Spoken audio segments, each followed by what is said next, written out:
동영상을 시청하는 영업인 여러분 안녕하세요. 강사 육시모입니다. 여러분의 영업에 도움이 되는 강의 내용을 준비했고요. 짧고 임팩트 있게 여러분께 전달해 드리도록 하겠습니다. 오늘의 주제는 뇌, 어느 날 가족과 생이별. 뇌는 단일 질병 국내 사망률 1위 뇌질환에 대해서 알려드리도록 하겠습니다. 강의를 들어보시고 여러분의 스타일에 맞게 고객들에게 전달해 주시면 좋을 것 같습니다. 그럼 시작하겠습니다. 여러분, 뇌질환은 전조 증상이 없습니다. 여러분 혹시 알고 계셨어요? 그 이유는 혈관에는 신경이 있지 않기 때문입니다. 증상이 뚜렷하게 나타나지 않고 축적이 됩니다. 그러다가 혈관이 70% 이상 막히게 되면 증상이 서서히 나타나거나 갑자기 나타나게 돼버립니다. 그러니 단일 사망률 1위라는 타이틀을 가지게 되었습니다. 그리고 증상이 나타나고 3시간 내에 병원에 도착해야 막힌 혈관을 뚫거나 지혈치료를 받아야 합니다. 그래야 일상생활로 돌아올 수도 있는 아주 무서운 질병입니다. 만약 치료 시기를 놓치게 되면 평생의 후유증 및 장애가 발생하기도 하는데요. 환자 중 85%는 인식, 언어, 감각에 심각한 장애가 발생하고 환자 중 15%는 사망하게 됩니다. 뇌질환은 전조 증상은 없지만 신호는 사람들에게 계속 보내고 있습니다. 보시는 것처럼 현기증, 어눌한 말, 귀의 이명, 시야장애, 건망증, 얼굴 마비, 손, 발 저림, 감각 기능의 장애 이런 신호가 혹시 여러분들께 있었다면 뇌질환을 의심해 보셔야 합니다. 뇌질환을 유발시키는 위험 요소에는 고혈압, 고지혈증, 당뇨병, 복부비만, 흡연, 음주 중의 과음, 콜레스테롤 같은 식습관, 뇌질환 가족력이 있습니다. 만약 해당되시는 분들이 반드시 주변에 있으시다면 뇌질환에 대비하여 보험가입을 제대로 준비해 주셔야 합니다. 그 이유는 표에서 보시다시피 건강한 일반인보다도 고혈압은 3배, 고지혈증은 2배에서 5배, 당뇨병은 2배에서 3배, 복부비만은 3배, 흡연은 4배, 음주 과음은 2배, 콜레스테롤 식습관은 3배, 뇌질환 가족력이 있는 사람은 2배에서 3배 정도 뇌질환에 일반인보다 걸릴 위험이 매우 높기 때문입니다. 뇌 진단의 보장 범위가 가입하는 유형에 따라 다르다는 것도 고객들에게 설명해 주시면 좋겠죠?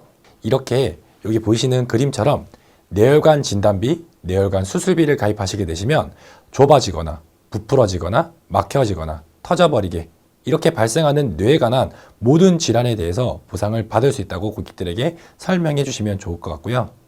과거 우리 고객님들은 보통 뇌혈관 진단비 수술비보다 뇌졸중 진단금 수술비를 많이 가입하셨을 겁니다. 그렇게 되시면 막혀서 터져서만 보장이 되기 때문에 뇌혈관 진단비 수술비보다 범위가 적어 보험금 받을 확률은 떨어진다고 설명해 주시면 좋겠습니다. 그리고 혈관 진단비 중에 가장 적은 진단비를 가입하고 계시는 뇌출혈 진단비 수술비에 가입되어 있다면 터져야지만 보장이 되기 때문에 보험금 받을 확률은 굉장히 많이 떨어진다고 설명해 보시면 어떠실까요? 그래서 우린 뇌혈관 진단비, 뇌혈관 수술비를 반드시 고객들에게 가입시켜야만 합니다. 그래야지 제대로 된 뇌질환에 대한 보험으로 보상받을 수 있다는 점을 강조하시는 겁니다.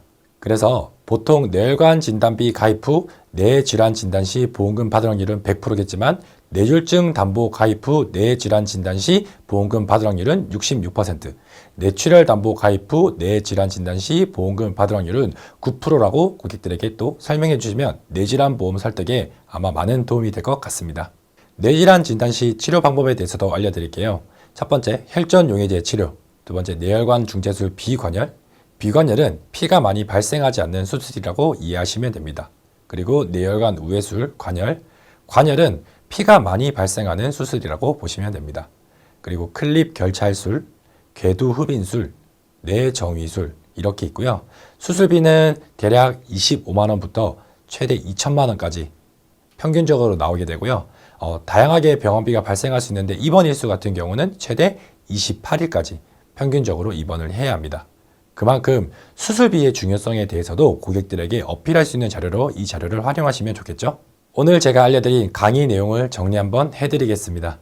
첫 번째, 뇌질환을 유발하는 위험 요소를 현재 가지고 있으나 준비를 못한 사람들을 타겟으로 찾아 접근하여 오늘의 내용을 한번 설명해 보시고 새로운 가입을 건의하든지 아니면 추가 업셀링을 건의해 보시길 바랍니다. 두 번째, 뇌 진단은 휴유장애로 인해 치료가 장기화될 수 있기 때문에 많은 진단비와 수술비를 가입해 주시면 좋을 것 같습니다. 그리고 뇌 질환은 장기 입원을 해야 할 수도 있고 큰 수술을 해야 할 상황이 많기 때문에 치료 비용이 크게 발생할 수 있습니다. 그러니 과거의 보험만으로는 의료비 혜택을 받아볼 수 있는 게 부족할 수 있습니다. 그래서 최신 의료기술 트렌드에 맞춰서 고객님들의 보험을 점검하고 추가 가입에 대한 권유를 해주셨으면 합니다. 오늘 영상을 토대로 여러분들만의 설득 포인트를 잘 정리하셔서 고객님들께 어필해 보시길 바랍니다. 이상 65 강사였습니다. 시청해 주셔서 감사합니다.